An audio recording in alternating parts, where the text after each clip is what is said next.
आज के इस वीडियो में हम कंपनी के बैलेंस शीट की इम्पोर्टेंट आइटम्स के हेडिंग और सब हेडिंग को डिस्कस करेंगे। तो सबसे पहले हम चलते हैं इक्विटी एंड लायबिलिटीज़ की तरफ।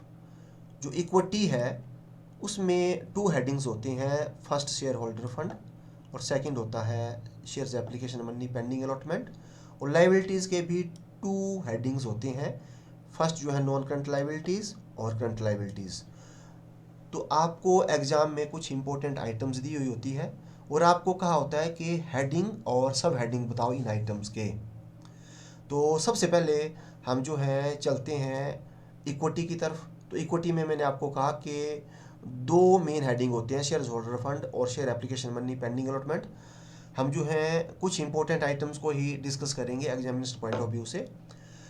तो जो शेयर होल्डर फंड है उसके सब हेडिंग बन जाते हैं तीन, एक shares capital, reserve and surplus, money received against share warrant.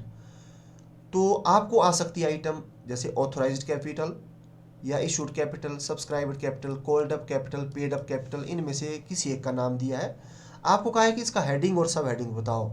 तो जो हेडिंग है वो इसका हो जाएगा शेयर होल्डर फंड और जो सब हेडिंग है वो इसका हो जाएगा शेयर कैपिटल। तो आपको बताया authorised, issued, subscribed, called up और पेड अप कैपिटल का।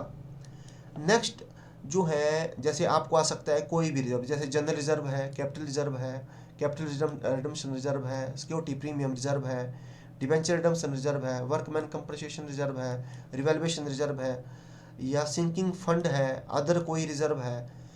तो ये सारे के सारे रिजर्व जो हैं इनमें से अगर कोई आपको आएगा इसका हेडिंग और सब हेडिंग बताओ, तो हेडिंग होगा शेयर होल्डर फंड और सब हेडिंग आप लिखेंगे रिजर्व एंड सरप्लस।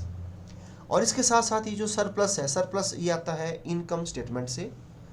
जब क्रेडिट जो आपका इनकमें हैं ज़्यादा होती है, एक्सपेंसेस कम होती है, तो वहाँ से ये बैलेंस निकल करके आता है। तो इसको भी हम जो है हेडिंग जो है इसका मेन शेयर होल्डर फंड और रिजर्व एंड सरप्लस, सरप्लस इसका सब हेडिंग रहता है।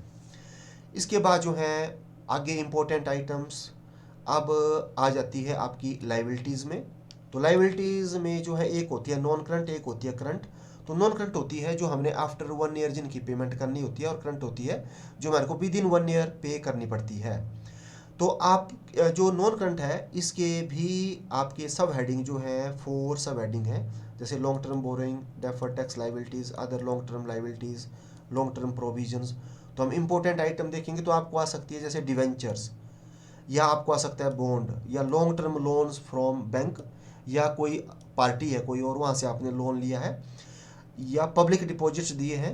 और पब्लिक डिपॉजिट के साथ अगर लगा हुआ है पेएबल आफ्टर 12 मंथ, तो आप लेंगे इनको यहाँ। अगर ये विद इन 12 मंथ है तो ये यहाँ नहीं आएंगे, फिर करंट लाइबिलिटीज़ में चल जाएंगे, क्योंकि आपको बोला मैंने नॉन करंट होती है जो हमने 1 साल के बाद वापस करनी होती है। तो ये जो आइटम्स आपको बताई इनका जो हेडिंग है वो आएगा नॉन करंट लाइबिलिटीज़ और सब हेडिंग हो जाएगा लॉन्ग टर्म बोरोइंग। इसके बाद जो है अगर आपको आइटम आ जाती है डेफर्ड टैक्स लाइबिलिटीज़, तो इसका जो हेडिंग होगा मेन वो होगा नॉन करंट लाइबिलिटीज़ और सब हेडिंग इसका डेफर्ड टैक्स लाइबिलिटीज़ में आ जाएगा। और इसके साथ साथ अगर आपको अनसिक्योर्ड लाइबिलिटीज़ दी हुई है तो उसको भी आप उसका जो हेडिंग है वो बताएंगे नॉन करंट लाइबिलिटीज़, और वो आ जाएगा अदर लॉन्ग टर्म लाइबिलिटीज़ में। अब हम आगे चलते हैं, आगे आगे हम करंट लाइबिलिटीज़ की तरफ जो हमने विद इन 1 ईयर पे करनी होती है।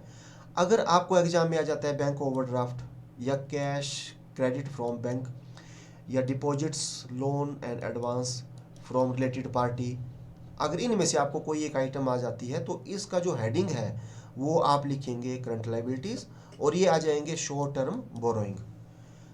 अगर आपको एग्जाम में सन्ड्री क्रेडिटर्स या बिल्स पेबल आ जाते हैं जो आपने विद इन 12 मंथ जो है पे करने होते हैं, तो उनका जो हेडिंग है वो आपका करंट लाइबिलिटीज़ होगा, और सब हेडिंग जो है ट्रेड पेबल आप उनका लिख सकते हैं।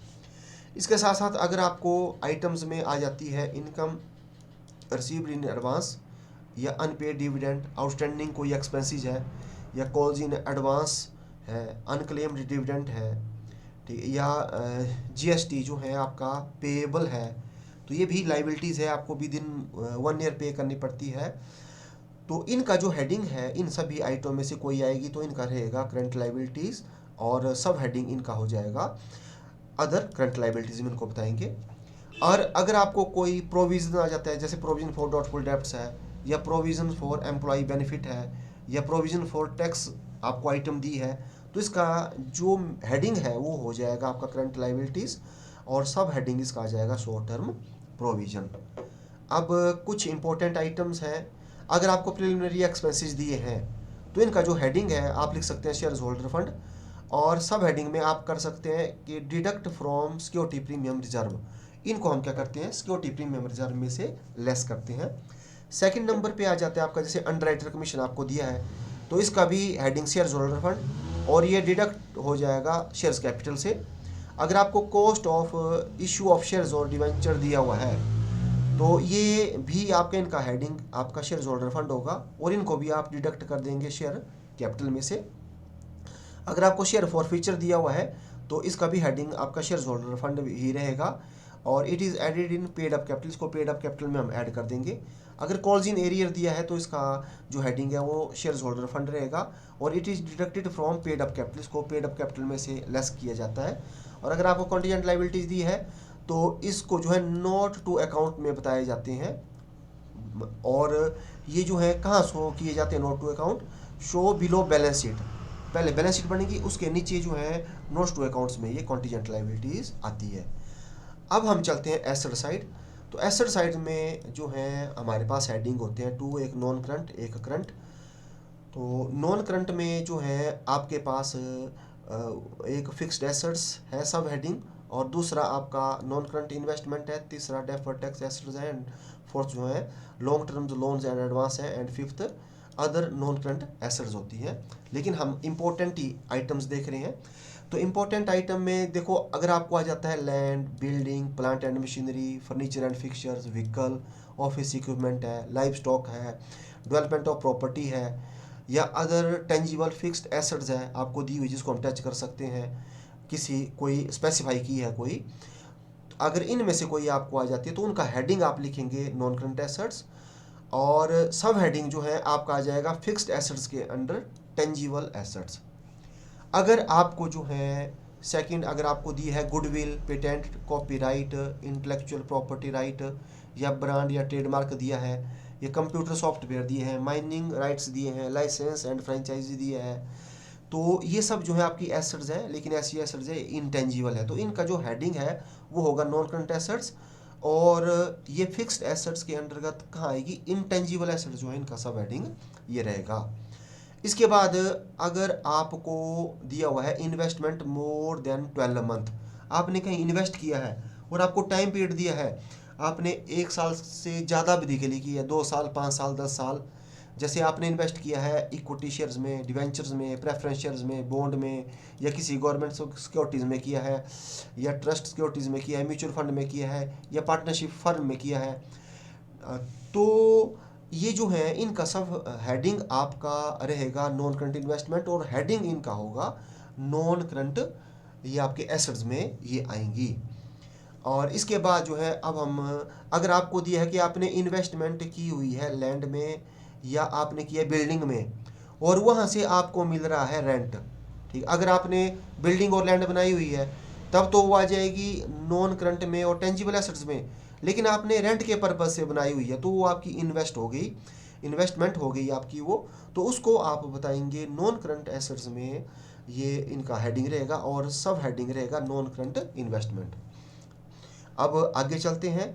अगर आपको इन्वेस्टमेंट दी हुई है विद इन 12 मंथ, अब ये ऊपर जो आइटमें दी हुई है ये थी आपकी 12 मंथ से ज़्यादा, और ये हो गई अगर आप 12 महीनों के अंदर अंदर इन्वेस्टमेंट करते हैं, जैसे शेयर्स में, डिवेंचर में, प्रेफरेंस शेयर में, बॉन्ड में, गवर्नमेंट सिक्योरिटीज़ में, जो हमने ऊपर डिस्कस किया, तो इनका जो हेडिंग है वो नॉन करंट एसेट्स नहीं रहेगा, इनका हो जाएगा फिर करंट एसेट्स, और सब हेडिंग इनकी करंट इन्वेस्टमेंट हो जाएगी।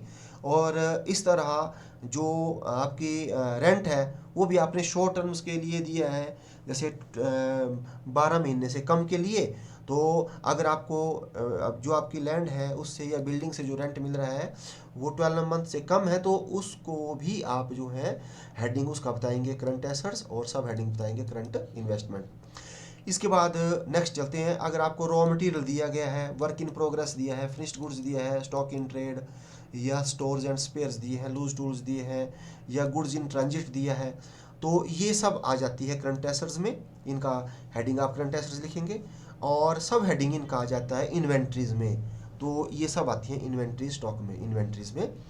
और अगर आपको सन्ड्री डेटर्स और बिल्स रिसीवेबल्स दिए हैं तो ये करंट एसेट्स है, मेन हेडिंग इनका जो है करंट एसेट्स है और सब हेडिंग इनका आ जाता है ट्रेड रिसीवेबल्स। और इस तरह अगर आपको कोई आइटम एग्जाम में पूछिए कि cash in hand, cheque and draft in hand, bank balance, unpaid dividend, अगर ऐसी आइटम्स आती है तो ये भी आपकी करंट एसेट्स है, लेकिन इनका जो सब हेडिंग है वो हो जाएगा कैश एंड कैश इक्विवेलेंट।